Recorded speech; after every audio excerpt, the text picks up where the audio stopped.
Political junction వర్తమాన రాజకీయాలపై సమగ్ర విశ్లేషణ అందిస్తుంది. నమస్తే, వెల్కమ్ టు ఆదాన్. నమస్తే డివి శ్రీనివాస్ గారు. నమస్తే శ్రీనివాస్ గారు. ఈరోజు మన డిస్కషన్లో ముఖ్యమైనటువంటి అంశాలు కాకాణి గోవర్ధన్ రెడ్డి పరార్. ఓ పక్క లుకౌట్ నోటీసులతో జారీ చేశారు. సో కాకాణి గోవర్ధన్ రెడ్డి పరార్ అవుతాడని, ఎక్కడున్నాడో తెలియదని తప్పించుకుని తిరిగే పరిస్థితి ఉందన్న సంగతి మరి ప్రభుత్వానికి ముందే అవగాహన ఉండాలి, తెలిసే ఉంటుంది. కానీ ఎందుకో మరి అవకాశాలు బాగా ఇచ్చి హైకోర్టులో కూడా ముందస్తు బెయిల్ పిటిషన్ డిస్మిస్ అయిన తర్వాత మాత్రం ఇప్పుడు లుకౌట్ నోటీసులు వంటి వాటికి వెళ్ళిపోయారు. బహుశా కాకాణి గోవర్ధన్ రెడ్డి అసలు ఈ పాటికే తప్పించుకొని ఉండొచ్చు అనే ఒక విదేశాలకు పారిపోయి ఉండొచ్చు అనే ఒక సందేహం కూడా వ్యక్తమవుతుంది. సో ఇది సరే పకడ్బందీగా బిగిస్తున్నారు, ఓకే. కానీ ఎందుకో ఒక కాలయాపన వల్ల ఇంకొంచెం చురుగ్గా ఇంకొంచెం ఫాస్ట్గా చేస్తే నేరస్తులు, నిందితులు, అక్రమార్కులు తప్పించుకునే అవకాశం ఉండదు కదనే భావన అయితే కలుగుతుంది. అదేవిధంగా ఇప్పుడు రాజకేశ్వరరెడ్డి మూడోసారి కూడా డుమ్మా. సిఐడి అధికారులు రారమ్మని పిలుస్తుంటే నేను రాను పో అంటున్నాడు. సో ఇతని మీద కూడా ఇప్పుడు ఇతను పెట్టుకున్న పిటిషన్లు కూడా మ్యాక్సిమం డిస్మిస్ అయిపోతాను, ఏం లేదు. మరి ఇప్పుడు ఇతని గురించి కూడా వేట కొనసాగుతుంది. ఈ నేపథ్యంలో మళ్ళీ శ్రీకృష్ణదేవరాయలు గతంలో రాశాడు, మళ్ళీ ఇప్పుడు రాశాడు తాజాగా జగన్ అవినీతి అక్రమాల మీద, ఈ లెక్కర్ స్కామ్సాల మీద లెటర్ల మీద లెటర్ రాస్తున్నాడు. ఢిల్లీ రాజకీయం ఏమన్నా కొంచెం చేంజ్ అయ్యే అవకాశం కనిపిస్తోందా అనేది ఒక్కసారి మనం మాట్లాడుకునే ప్రయత్నం చేద్దాం. ఇక మూడోది, సాక్షి కానీ వైసీపీ కానీ చంద్రబాబు స్కిల్ అంశానికి, ఆ కేసుకు సంబంధించి ఛార్జ్షీట్లు వేయడంలో కాలయాపన చేస్తున్నారు, కావాలనే చేస్తున్నారని చెప్పేసి మాట్లాడుతున్నారు, కథనాలు ప్రచురిస్తారు. పైగా అందుట్లో హిమబిందు ఉన్నంతకాలం కాలయాపన చేశారు అని చెప్పేసి ఒక లైన్ చేర్చారు. అంటే దీన్ని బట్టి హిమబిందు ఉంటే చంద్రబాబుకు వ్యతిరేకంగా వస్తుంది అనే ఉద్దేశాన్ని అన్యాపదేశంగా చెప్తున్నట్టే కదా. జడ్జికి మరో రకంగా ఒక దీన్ని ఆపాదిస్తున్నట్లే కదా. మరి ఆ రకంగా కూడా మనం అర్థం చేసుకోవచ్చు.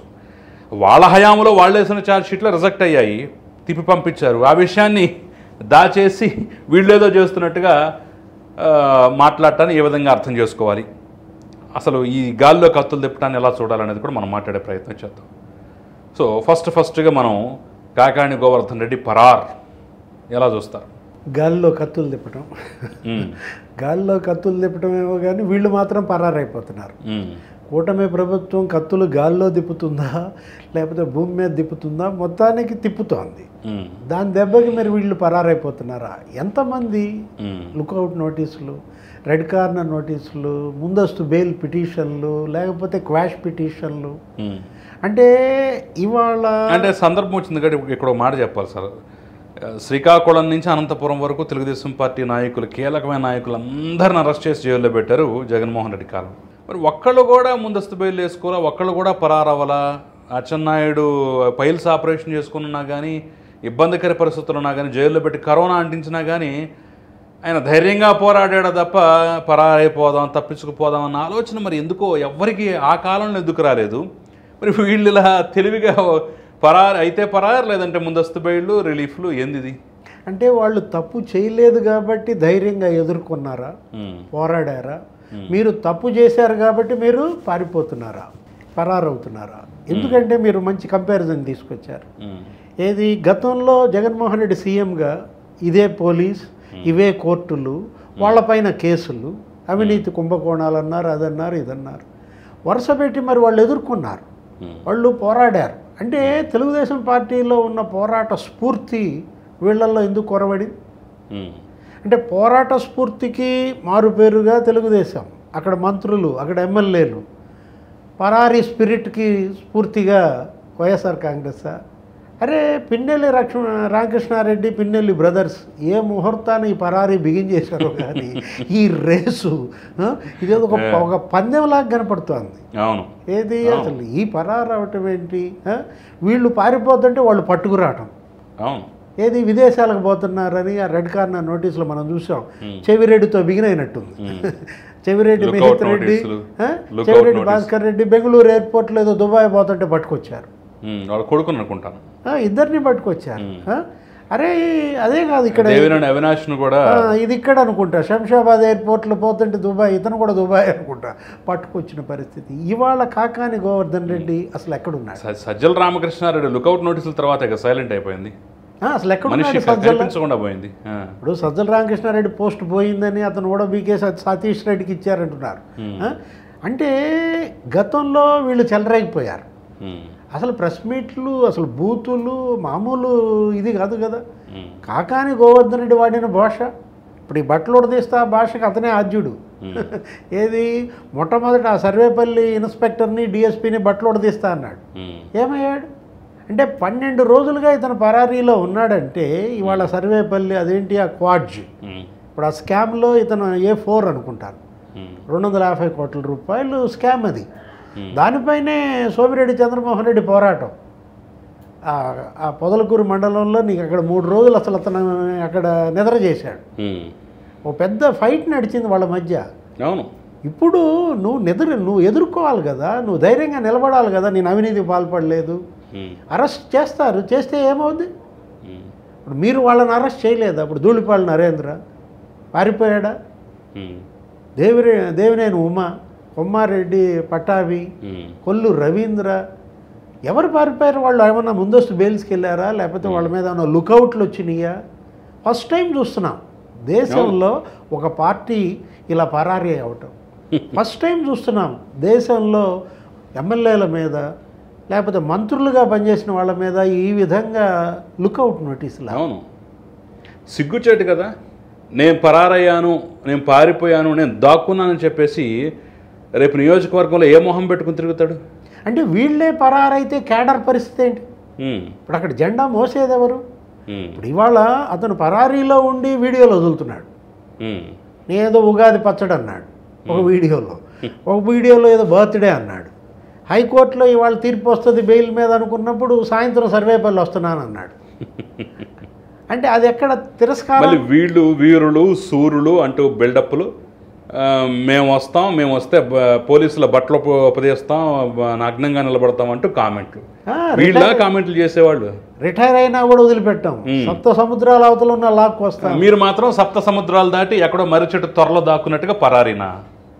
ఇదా వీరత్వం? అంటే వీళ్ళని లాక్కు వస్తామని వాళ్ళు అంటున్నారు, వాళ్ళని వీళ్ళు లాక్కు రాలేకపోతున్నారా? ఇప్పుడు అదే కనపడుతోంది. ఏది వాళ్ళ పోలీస్ ఫెయిల్యూర్ అంటున్నారు. మీరు ఇందాక ఇంట్రోలు అన్నారు ఏమని, ఇప్పుడు 10 రోజుల నుంచి 12 రోజుల నుంచి అతను ఎక్కడున్నాడో తెలియకుండానే వీళ్ళు వదిలేశారా? ఈ నోటీసులు ఇవ్వటం ఏంటి, ఈ లుకౌట్లతో కాలం గడపటం ఏంటి? ఇప్పటికీ వీళ్ళని ఎందుకని అరెస్ట్ చేయటం లేదు? వాళ్ళ బ్లేమ్ పోలీస్ ఎదుర్కొంటారు, ప్రభుత్వం పైన పడుతోంది ఈ వైఫల్యం. గతంలో మిమ్మల్ని ఎలా వేటాడారు, మీరు అలా వీళ్ళని ఎందుకు వేటాడలేకపోతున్నారు? అందరూ అంటోంది ఏంటంటే ఇంత గొప్ప మెజారిటీతో వీళ్ళని గెలిపించింది ఎందుకు? ఈ అరాచకాలపైన ఉక్కుపాదం మోపమని, ఈ అవినీతి కుంభకోణాల గుట్టు తేల్చమని. కానీ ప్రభుత్వం ఏం చేస్తోంది, అటు అభివృద్ధి సంక్షేమం మీద పడి ఈ అరాచకాల అణిచివేతను నిర్లక్ష్యం చేస్తే మూల్యం చెల్లించాల్సి వస్తుంది. రాజ్ కసిరెడ్డి అన్నారు మీరు, ఏది లిక్కర్ మాఫియా అతను కర్త కర్మ క్రియ అతనే అన్నాడు సాయిరెడ్డి. చెప్పింది విజయసాయిరెడ్డి, చెప్పింది తెలుగుదేశమో జనసేనో లేకపోతే పోలీసో కాదు. విజయసాయిరెడ్డి అసలు లిక్కర్ మాఫియాకు సూత్రధారే రాజ్ కసిరెడ్డి అని అన్నప్పుడు రాజ్ కసిరెడ్డి మెయిల్స్ పంపిస్తున్నాడంట. ఎవరికి? సిఐడికి, విజిలెన్స్ వాళ్ళకి. అసలు నేను మీకు సమాధానం ఎందుకు చెప్పాలి? నేను ఐటీ సలహాదారుని, నాకు లిక్కర్తో సంబంధం ఏంటి?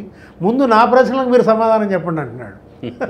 అంటే ఇప్పుడు ఇవాళ విచారణ రాజ్ కసిరెడ్డి ఎదుర్కొంటున్నట్టుగా లేదు, సిఐడిని అతను పిలుస్తున్నాడు విచారణకు నా దగ్గరికి రమ్మని. అంటే మీరు మెయిల్స్లో ఆన్సర్ ఇస్తే కానీ అతను రాడా?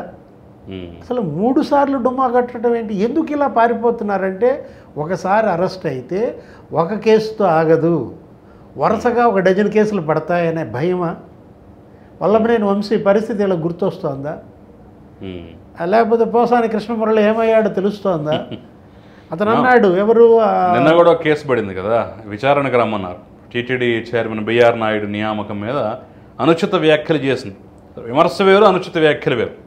విమర్శిస్తే ఎవరైనా విమర్శించవచ్చు, అది వేరే విషయం. అనుచిత వ్యాఖ్యలు చేయడం తప్ప ఇప్పుడు అనుచిత వ్యాఖ్యల మీద మరో కేసు. అంటే కామెంట్స్ విషయంలో నీకు కోర్టులు కొంతవరకు వదిలేసిన అవినీతి కుంభకోణాల్లో మాత్రం చాలా సీరియస్ అవును అవును వీళ్ళకి అసలు బెయిల్స్ ఇవ్వడానికే సుతరాము ఇష్టపడలేదు. వాళ్ళ రాజ్ కసిరెడ్డిదైనా కాకానిదైనా నీకు తిరస్కరించిందంటే హైకోర్టు కారణం అదే అన్నమాట.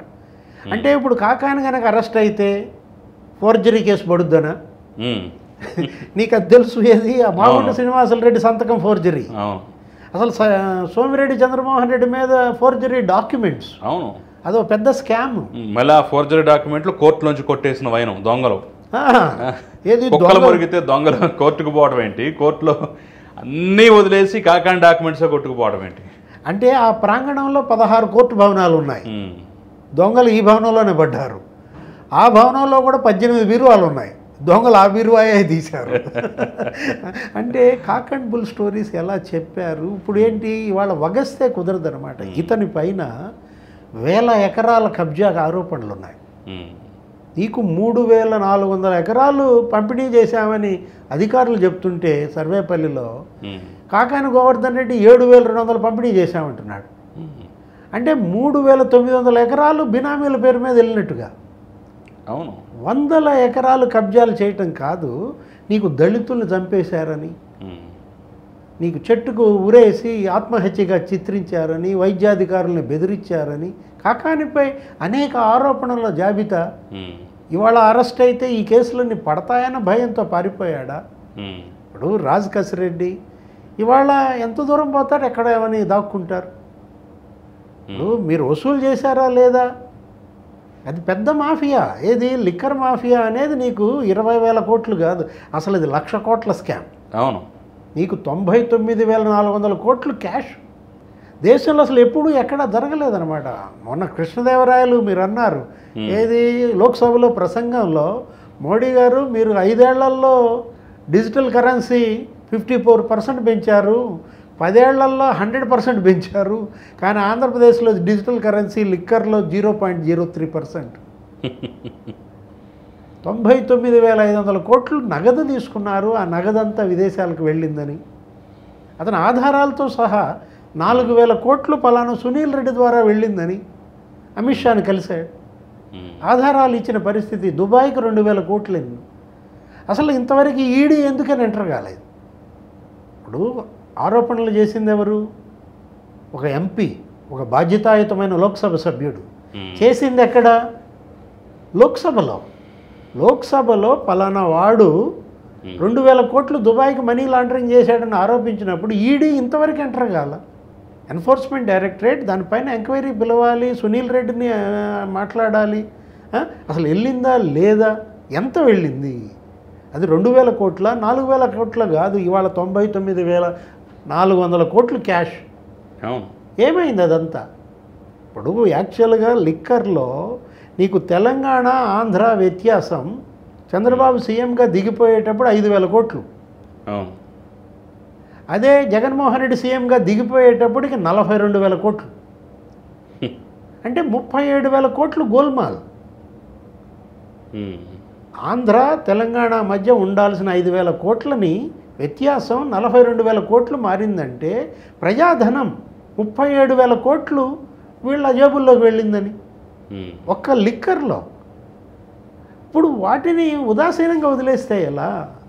ఇప్పుడు ఇదేంటంటే ఏదో నోటీసులు ఇవ్వడం 41A లేకపోతే లుకౌట్ రెడ్ కార్నర్ జారీ చేసినంత మాత్రాన అయిపోలేదు. మీరు ఇందాక ఒకటే మాట అన్నారు, అసలు కాకాని ఎక్కడున్నాడు, వెళ్ళిపోయాడా విదేశాల కన్నా? ఆ డౌట్ కూడా వస్తుంది కదా చాలామందికి. అంటే ఇవాళ కళ్ళు గప్పి మరి వెళ్తున్న నేపథ్యంలో మనం చూసాం తెలంగాణలో వెళ్ళిపోయారు. ఆ ఫోన్ ట్యాపింగ్ ప్రభాకర్ రావు, అవును, వాళ్ళందరూ కూడా ఇవాళ అసలు రావటంలో అమెరికా నుంచి రమ్మన్నా కూడా ఏదో బలవంతంగా తెప్పిస్తున్న పరిస్థితి. అఫ్ కోర్స్ ఇప్పుడు ట్రంప్ వచ్చాడు అనుకో, మొన్న కూడా నిన్న ఎవరినో పంపించినట్టున్నాడు ఒక ఉగ్రవాదిని ఎవరినో. వీళ్ళు వెళ్ళిపోయినా ఆ దేశాల నుంచి వాళ్ళు మళ్ళీ తెప్పించుకునే పరిస్థితి. అవును, అంటే నేరం ప్రభాకర్ పాస్పోర్ట్ ఏదో రద్దు చేశారంటున్నారు. ఇప్పుడు నేరం చేసి తప్పించుకోవాలనుకుంటే అది అయ్యేది కాదు, వెంటబడి తరిమి కొట్టుద్ది అన్నమాట. ఇవాళ జగన్మోహన్ రెడ్డి ఏంటి స్కూప్లో పట్టం కాదు, ఈ పరారీ బృందం మొత్తానికి అతనే నాయకుడు, అతనే రాష్ట్రంలో ఉండని పరిస్థితి. నిన్నొచ్చాడు రాస్తాడు, వచ్చి అక్కడ 4 మాటలు మాట్లాడేసి తిట్టేసి బూతులు పరారైపోయాయి. ఇప్పుడు పోలీసుల బట్టలు ఊడదీస్తానన్న వ్యాఖ్యలు చేసిన జగన్మోహన్ రెడ్డి నిన్న పులివెందుల్లో ఉండాలి, లేదా తాడేపల్లిలో ఉండాలి. ఆంధ్రప్రదేశ్ వదిలేసి వెళ్ళిపోవడం అంటే ఇది ఎలా ఉందంటే ఏదో ఒక గెరిల్లా వారిలాగా అతనేంటి వచ్చి రాయి శ్రేష్ పారిపోయేటట్టుగా. ఇప్పుడు అసలు ఇవాళ వైఎస్ఆర్ కాంగ్రెస్ పార్టీకి ఈ పరిస్థితి ఎందుకు వచ్చింది? క్యాడర్లో ఎందుకని ఆ మొరాలిటీ దెబ్బతింది?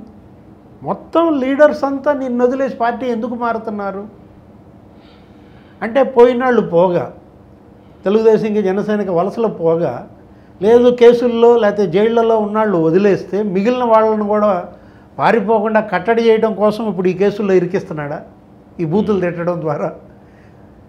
ఇప్పుడు రాఫ్తాళ్ళు ఇప్పుడు ఎంతమంది మీద కేసులు పడతాయో ఆ హెలిప్యాడ్ ధ్వంసంలో.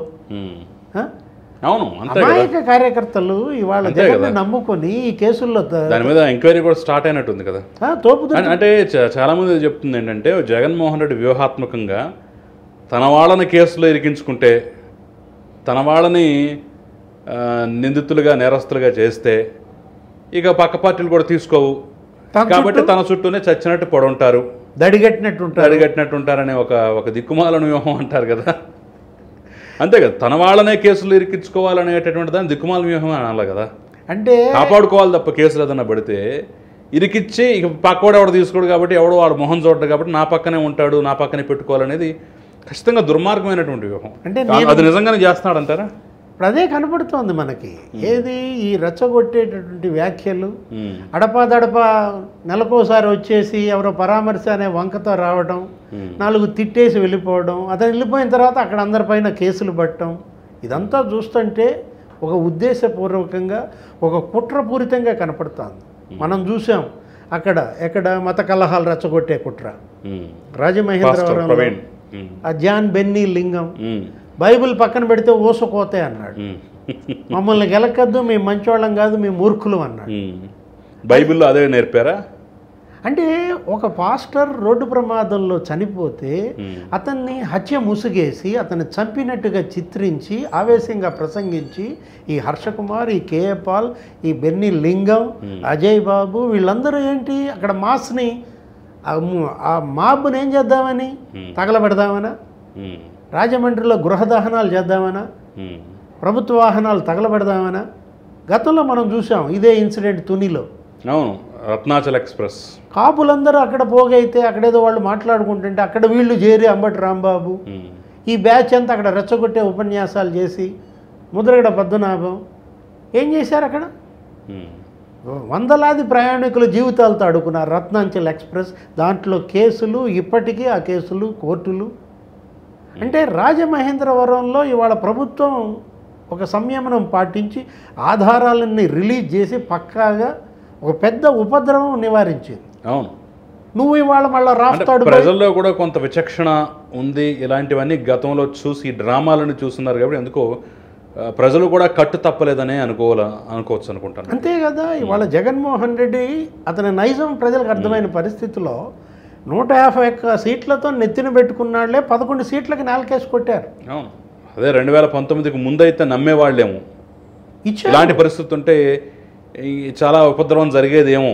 నమ్మారు, నమ్మి నీకు ఒక ఛాన్స్ ఇస్తే నువ్వేం చేసావు? వాళ్ళ నెత్తిన మామూలుగా కొట్టావా? పాస్టర్ ప్రవీణ్ మరణం 2019కి ముందు జరిగినట్టయితే ప్రజలు కూడా వీళ్ళ ట్రాప్లో పడేవాళ్ళేమో. ఎందుకంటే అప్పటికి కానీ 5 ఏళ్ళు చూసిన తర్వాత అబ్బో వీళ్ళు సామాన్యులు కారు, మనం ఆవేశపడకూడదు, దీని వెనకేదో కుట్ర ఉండే ఉంటుందని చెప్పేసి ప్రజలు కూడా ఒక క్షణం ఆలోచించారు. ఆలోచించిన తర్వాత ఆధారాలు దొరికాయి. ఎస్, మనం సంయమనం పాటించడం మంచిదైందనే ఒక ఫీలింగ్లో కూడా చాలామంది ఉన్నారు. అవును, ఇప్పుడు ఎందుకంటే అప్పుడు జగన్ నైజం అర్థం కాలేదు, అవును, నమ్మారు. ఇప్పుడు జగన్ నైజం అర్థమైంది. జగన్మోహన్ రెడ్డే కాదు, మొత్తం వైఎస్ఆర్ కాంగ్రెస్ పార్టీలో ఉన్న రౌడీలు, గుండాలు వీళ్ళందరూ క్రిమినల్స్. ఒక్క జాన్ బెన్నీ లింగమే కాదు, నిన్న కారుమూరి నాగేశ్వరరావు ఎలా మాట్లాడాడు? అరే గుంటూరు అవతలాళ్ళని నరికేస్తాం, గుంటూరు యువతలాళ్ళని లాక్కొచ్చి కొడతాం. ఇప్పుడు దేశద్రోహం, రాజద్రోహం ఇలాంటి కేసులు ఏవైతే ఉన్నాయో ఇలాంటి వాటి మీద కదా పెట్టాల్సింది. కారుమూరి నాగేశ్వరరావు వంటి వాళ్ళ మీద కదా పెట్టాల్సింది. అంటే కేసులు పెడుతున్నారు. ఇప్పుడు కారుమూరి పైన 2-3 కేసులు పడ్డట్టున్నాయి, జగన్మోహన్ రెడ్డి మీద పడ్డట్టున్నాయి, తోపుదుర్తి ప్రకాష్ రెడ్డి మీద పడుతున్నట్టాయి. కానీ కేసులతో సరిపెట్టకూడదు. వీళ్ళకి కర్రు గాల్చి వాత పెట్టకపోతే ఇవాళ జాన్ బెన్నీ లింగం పిలిపించారు, ఎందుకు అలా మాట్లాడావని అడిగారు, ఆవేశంతో మాట్లాడానని. ఆవేశంతో నువ్వు ఆ విధంగా రెచ్చగొడతావా, చంపేస్తానంటావా, బైబిల్ పక్కన పెడితే ఇది అసలు ఇది ఎంత తీవ్రమైనటువంటి మాట సార్ ఇది. ఏం తేడా ఉంది జాన్ బెన్నీ లింగానికి జగన్మోహన్ రెడ్డికి? జాన్ బెన్నీ లింగం ఏదో అతను పాస్టరు, లేకపోతే నీ క్రిస్టియన్ సెల్ ఉపాధ్యక్షుడు, అతను అలా మాట్లాడాడంటే పాస్టర్గానే చూడటానికి లేదు. అతను కొడాలి నానితో, వైఎస్ భారతీరెడ్డితోటి, జగన్మోహన్ రెడ్డితో బోలెడ మందితో సత్సంబంధాలు ఉన్నాయి కదా. ఫోటోలు ఫేస్బుక్లో డైరెక్ట్గా పెట్టుకొని తిరుగుతున్నప్పుడు ఇంకా మనం పాస్టర్గా ఎలా చూస్తాం? ఖచ్చితంగా వైసీపీ లీడర్ అనాల్సిందే. జాన్ బెన్నీ లింగం తేడా ఏంటి అని అడుగుతున్నా జగన్మోహన్ రెడ్డికి. అతనేమో ఊసుకోతన్నాడు, ఇతనేమో బట్టలోడు తీసి కొడతానంటున్నాడు, కారుమూరి నాగేశ్వరరావు ఏమో నరికేస్తామంటున్నాడు. అంటే ఏంటి ఫ్రస్ట్రేషన్ పీక్ వెళ్ళిందా, లేకపోతే ఇదంతా మీరు ఇందాక అన్నట్లు ఒక స్కెచ్చా, ఒక వ్యూహాత్మకంగా ఉన్న కార్యకర్తల్ని కేసుల్లో ఇరికించి ఆ లీడర్స్ని వలసలు అడ్డుకునే ప్రక్రియ? దీన్ని ఎలా చూడాలి? వాళ్ళ జగన్మోహన్ రెడ్డి కృష్ణదేవరాయలు మళ్ళీ అమిత్ షాని కలిశాడు, ఇవన్నీ ఫిర్యాదు చేశాడు. 5 సార్లు జగన్మోహన్ రెడ్డి పోలీసులను ఇలా మాట్లాడాడు. సుబ్బారాయుడిని ఉద్దేశించి తిరుపతిలో ఏం మాట్లాడాడు? సుబ్బారాయుడు రిటైర్ అయినా నిన్ను వదిలిపెట్టాం, 7 సముద్రాల అవతలున్నా నిన్ను లాక్కొస్తామని. పులివెందుల డిఎస్పీని ఉద్దేశించి ఏం మాట్లాడాడు? అక్కడ ఉన్న వాళ్ళంతా ఈ డిఎస్పీ మా మీద ఇట్లా చేస్తున్నాడు, మా మాట వింటలేదు, ఏదేదో మాట్లాడితే ఆ డిఎస్పీని ఈ విధంగా మాట్లాడటం.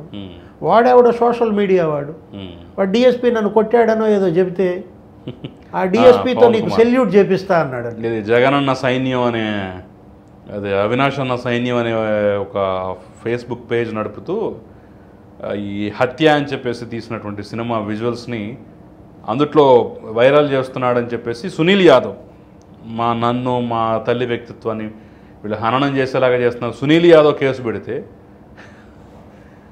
డిఎస్పీని వార్నింగ్ ఇచ్చాడు. అంటే డిఎస్పీతో నీ సైకోకి సెల్యూట్ కొట్టిస్తావా? అదే కాదు, నిన్న రాఫ్తాడ్లో సుధాకర్ యాదవ్ని ఉద్దేశించి మాట్లాడిన మాట.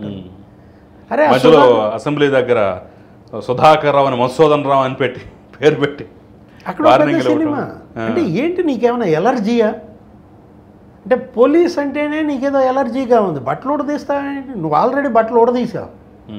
నిన్ను నమ్ముకొని బోళ్ళ మంది పోలీసులు అధికారులు బట్టలకు దూరం అయ్యారు.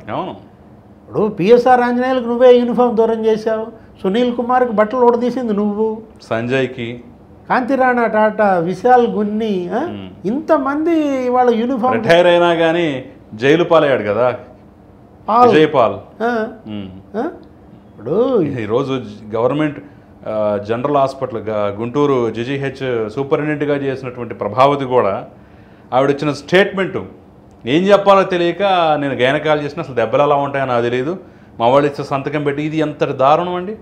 అసలు నువ్వు చదువుకొనే డిగ్రీ సంపాదించావు, కాపీలు కూడా డిగ్రీ సంపాదించావు అని చెప్పేసి ఎస్పీ తిరిగి ప్రశ్నిస్తే తలెక్కడ పెట్టుకోవాలి? ఒక ఆ స్థాయిలో సూపరింటెండెంట్ స్థాయిలో ఉన్నటువంటి డాక్టర్ని పట్టుకొని నువ్వు అసలు చదువుకునే డిగ్రీ సంపాదించుకున్నావా ఏంటి స్టేట్మెంట్ అని చెప్పేసి ఒక విచారణాధికారి మాట్లాడుతుంటే అంత అవమానాన్ని ఆవిడ భరించాల్సి వచ్చింది జగన్మోహన్ రెడ్డి వల్ల కదా.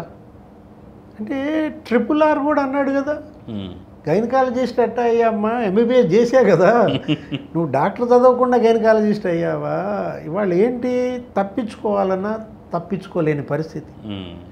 ఇవాళ వీళ్ళు కుడితిలో పడ్డ ఎలకలుగా కాదు, ఇవాళ మద్యంలో పడ్డ పందికొక్కుల్లా మారారు. ఇప్పుడు మిథున్ రెడ్డి అరెస్ట్ తప్పదంటున్నారు, ఇవాళ కాకపోతే రేపైనా అతని అరెస్ట్ తప్పదన్నప్పుడు రాజ్ రెడ్డి, మిథున్ రెడ్డి, నెక్స్ట్ జగన్మోహన్ రెడ్డి, దీనికి కర్త కర్మ. ఈ పరంపరలో ఒక కొడాలి నాని గుండా ఆపరేషన్ పేరుతోటి ముంబైలోను చెయ్యిరిగిన దాంతో పెద్దిరెడ్డి రామచంద్రారెడ్డి వాళ్ళిద్దరే కాస్త వార్తలో నిలవట్లేదన్నమాట.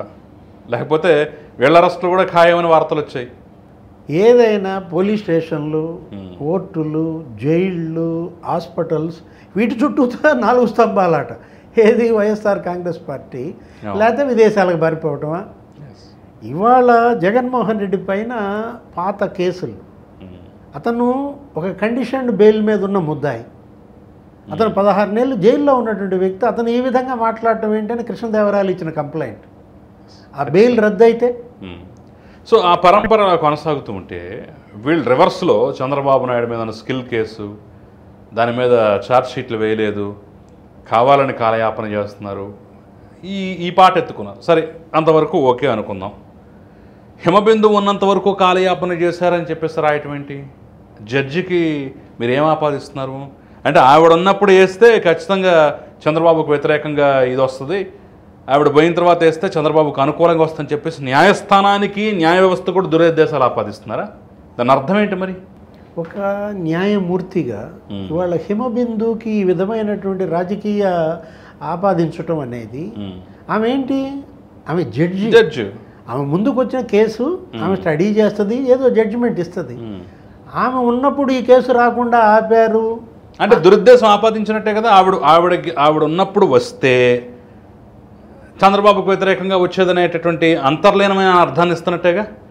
వేరే జడ్జిలు వస్తే వాళ్ళ క్యారెక్టర్ని కూడా వీళ్ళు అసాసినేట్ చేసినట్టే కదా. అదే హిమబిందు ఉంటే ఇలా వచ్చేది కాదని చెప్పేసి ఇండైరెక్ట్గా చెప్పినట్టే కదా. అంటే తల్లి క్యారెక్టర్ని అసాసినేట్ చేసిన వాళ్ళు, చెల్లెళ్ళ క్యారెక్టర్ని అసాసినేట్ చేసిన వాళ్ళు జడ్జీల క్యారెక్టర్ చేయటం తప్పేమో. ఇవాళ విజయమ్మ, షర్మిల సరసన హిమబిందు మేడం కూడా చేరారా? హిమబిందు మేడంకి ఇటువంటి ఉద్దేశాలు ఆపాదించారంటే వీళ్ళు చంద్రబాబును కాదు బ్లేమ్ చేస్తోంది, హిమబిందుని. అవును, వీళ్ళేంటి, ఆమె న్యాయ వ్యవస్థనే ఆ సీట్లో ఎవరు వచ్చినా సరే వాళ్ళని బ్లేమ్ చేసినట్టే కదా. ఇప్పుడు ఆమె ఉన్నంత వరకు ఈ కేసు రాకుండా చేశారంటే సరే, ఈ ప్రభుత్వం వచ్చి 10 నెలలు అయింది, అంతకుముందు ఆమె ఉన్నారుగా, అంతకుముందు నువ్వు ముఖ్యమంత్రివేగా, నువ్వెందుకని తీసుకురాలేకపోయావు? వీళ్ళ హయాంలోనే కదా ఛార్జ్షీట్లు వెనక్కి పంపించింది, తప్పులు తడగ్గా ఉన్నాయని చెప్పేసి, సరిగ్గా లేవని చెప్పేసి వెనక్కి పంపించింది వీళ్ళ హయాంలోనే కదా. అంటే నీ ఫెయిల్యూర్స్ని నువ్వు కప్పిపెట్టుకొని ఇవాళ ఈ ప్రభుత్వం మీద మాట్లాడుతూ నువ్వు ఆమెను బ్లేమ్ చేస్తే, ఒక జడ్జినే బ్లేమ్ చేస్తే, గతంలో మనం చూసాం జడ్జిల మీదే వీళ్ళు సోషల్ మీడియా పోస్టులు పెట్టిన పరిస్థితి. 3 రాజధానుల బిల్లు విషయంలో అదో పెద్ద కేసు, సిబిఐ ఎంక్వైరీ. సిబిఐ అసలు హైకోర్టే చివాట్లు పెట్టి ఆంధ్రప్రదేశ్ పోలీస్ వ్యవస్థ వల్ల కాదు అని చెప్పేసి సిబిఐకి ఇచ్చింది కదా. ఇంతకన్నా సిగ్గుచేట ఏమన్నా ఉందా అసలు? అంటే వీళ్ళ బాధితులు ఏది, జర్నలిస్టులు, ఉపాధ్యాయులు, ప్రతిపక్షాలు, తెలుగుదేశం, జనసేన, వీళ్ళే కాదు వీళ్ళ బాధితులు, బీసీ, ఎస్సీ, ఎస్టీ, ముస్లిం, వాళ్లే కాదు వీళ్ళ బాధితులు జడ్జీలు కూడా. ఇవాళ తాజాగా జగన్మోహన్ రెడ్డి, వైఎస్ఆర్ కాంగ్రెస్ బాధితుల జాబితాలో హిమబిందు చేరారా? మనకు అదే కనపడుతుంది యాక్చువల్గా. కాదు సార్, ఇప్పుడు సహజంగా న్యాయ వ్యవస్థలో కూడా ఒక కోర్టుకు జడ్జిగా వస్తే కొన్నాళ్ళ తర్వాత వాళ్ళు వేరే ట్రాన్స్ఫర్ల మీద వెళ్తారు, లేదంటే ఇంకా పై స్థాయికి పెడతారు, పెద్ద పెద్ద పోస్టులోకి, పెద్ద పెద్ద న్యాయస్థానాల్లో కూడా జడ్జిలుగా వెళ్ళే అవకాశం ఉంటుంది. ఇది రొటీన్ ప్రక్రియ. అంటే ఇది శాశ్వతంగా ఇక ఆవిడే ఆ కోర్టుకు జడ్జిగా ఉండాలనా ఏంటి వీళ్ళ ఉద్దేశం? అది ఏంటి, జనరల్ ట్రాన్స్ఫర్స్ జరుగుతాయి కదా, ట్రాన్స్ఫర్లే లేని ప్రభుత్వ వ్యవస్థ ఉంటుందా? ఇప్పుడు ఆ మొక్కదానికే జరిగిందా ఈ బదిలీ? ఆ మొక్కదానికి కాదు కదా. 54 మంది 34 మందిని మార్చారు. మార్చిన వాళ్ళలో ఆమె ఏంటి, ఏసీబీ కోర్టుకు వేశారు. ఇప్పుడు అక్కడ ఆల్రెడీ ఉన్నాయి కొన్ని కేసులు. ఆ మాటకు వస్తే ఇప్పుడు ఇవాళ హిమబిందు మేడం గురించి కాదు, ఇవాళ స్కిల్ డెవలప్మెంట్ కేసులో ఏముంది? అది అసలు ఒక కేసా? వీళ్ళేదో లేనిపోయింది ఏంటంటే వీళ్ళ మీద పడుతున్న కేసులు వీటి నుంచి కప్పిపెట్టడం కోసం, లిక్కర్ కేసు కావచ్చు, మైనింగ్ కేసులు కావచ్చు, వాటన్నిటినీ కప్పిపెట్టడం కోసం దాన్ని తీయటం తప్ప అసలు ఆ ఇష్యూలో నువ్వు 340 కోట్లు ఇచ్చినటువంటి ప్రేమచంద్రారెడ్డిని ఎందుకు పెట్టలేదు? జగన్మోహన్ రెడ్డి డబ్బు ఇష్యూ చేసింది ఎవరు? ఇప్పుడు అజయ్ కల్లం మీద ఎందుకు కేసు లేదు? నీలం సహానీ మీద ఎందుకు కేసు లేదు? అజయ్ జైన్ మీద లేదేంటి? రావత్ మీద లేదేంటి? డబ్బు రిలీజ్ చేసింది వాళ్ళు. వాళ్ళ మనీ ట్రయల్లో చంద్రబాబుకి వచ్చినట్టు ఎక్కడన్నా ఒక ఆధారం చూపించగలిగారా? ఫైనల్గా తెలుగుదేశం పార్టీ అకౌంట్లోకి ఏదో 17 కోట్లు వచ్చినాడు, అది కూడా ఎలక్టోరల్ బాండ్స్.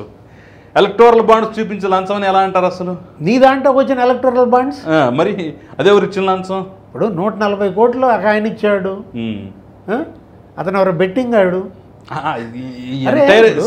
స్కిల్ ఎపిసోడ్ల మీద అసలు స్కామ్ ఎన్ని కోట్లకి అనేది ఒక్కసారి చెప్పగలిగారా? ఓసారి 30 కోట్లు అంటారు, ఓసారి 3,000 కోట్లు, 3,000 కోట్లు అంటారు, 300 అంటారు, 270 అంటారు, 250 అంటారు. ఒక్క మాట మీద నిలబడ్డారా? చివరికి 9 కోట్లు అన్నారు. అది కూడా ఏదో జిఎస్టీ ఎగవేత. ఇప్పుడు అది 3 లక్షల మంది విద్యార్థులు, దానికి శిక్షణ. ఒక 73,000 మందికి ఆల్రెడీ ఉద్యోగాలు వచ్చినాయి. అవును. అంటే స్కిల్ డెవలప్మెంట్ అనేది నువ్వు ఇచ్చావు అవార్డు వాళ్ళకి. ఆ అవార్డులు ఏం అందుకున్నాడు కదా, జగన్ నంబర్ 1 ఇండియాలోనే నంబర్ 1 అని చెప్పేసి అవార్డు అందుకున్నాడు కదా నువ్వు ఆయన పేరు సీఎం మీద. అయిన తర్వాత తీసుకున్న అవార్డులు అదేంటి? యాక్చువల్గా 8 మంది ఐఏఎస్లు పనిచేశారు. వాళ్ళకి నోటీసులు ఇవ్వకుండా, వాళ్ళ వాంగ్మూలాలు తీసుకోకుండా, నువ్వు కేవలం చంద్రబాబు పైన వ్యక్తిగత కక్ష తీర్చుకోవడం కోసం ఆ కేసు. అతను ఎవరు అన్నాడు, సుమన్ బోసో ఎవరో, హత్య జరిగిందన్నారు.